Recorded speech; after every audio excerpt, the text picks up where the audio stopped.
কোটা সংস্কার যে আন্দোলন, এই আন্দোলনে বা বৈষম্য বিরোধী ছাত্র আন্দোলন, এই আন্দোলনে কোটা সংস্কারের জন্য আমি সবসময় আপনাদের সাথে ছিলাম এবং এটাতে যারা আহত নিহত হয়েছেন তাদের পক্ষেও, এই বিচারের পক্ষেও আমি ছিলাম। কিন্তু আমার ব্যর্থতা হচ্ছে কি আমি আপনাদেরকে বুঝাইতে পারি না, এটার জন্য আমি সম্পূর্ণ ব্যর্থ হয়েছি এবং আমি এই ব্যর্থ হওয়ার জন্য আমার যারা ফলোয়ার আছেন, যারা আমাকে নিয়ে প্রত্যাশা করেছেন, সবার কাছে আমি দুঃখ প্রকাশ করতেছি। আমি আপনাদেরকে আরেকটি কথা বলতে চাই, এখন যে কাঠামোগত সংস্কার আপনারা চাচ্ছেন, দেখেন এই সংস্কারের জন্য আমি বহু বছর আগে থেকে কাজ করে যাচ্ছি। আপনারা দেখেন এই দুর্নীতির বিরুদ্ধে যুদ্ধ গত 15 বছরে আপনারা যে 2-3 জন মানুষ দুর্নীতির বিরুদ্ধে সোচ্চার ছিলেন, এর মধ্যে হয়তো আমাকে একজন আপনারা পাবেন।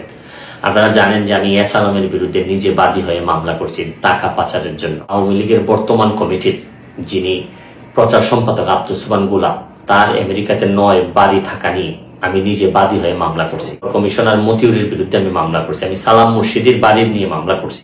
কাজী সালাউদ্দিন যে ফুটবলের দুর্নীতি নিয়ে আমি কথা বলছি। ওসি মুয়াজ্জেমের বিরুদ্ধে আমি নিজে মামলা করছি, করে তার 8 বছরের সাজা হয়েছে। ডিজিটাল নিরাপত্তা আইন। জীবনে যত ঝুঁকি ছিল, আপনারা জানেন যে এই কোটা আন্দোলন শুরু হওয়ার 2 সপ্তাহ আগে আমি প্রেস কনফারেন্স করে বলতে বাধ্য হয়েছি, আমি জিডি করছি যে আমার জীবনের উপর হুমকি আছে এইসব দুর্নীতির বিরুদ্ধে প্রতিবাদ করতে গিয়ে। সুতরাং আমি এই যুদ্ধে সবসময় চেষ্টা করছি।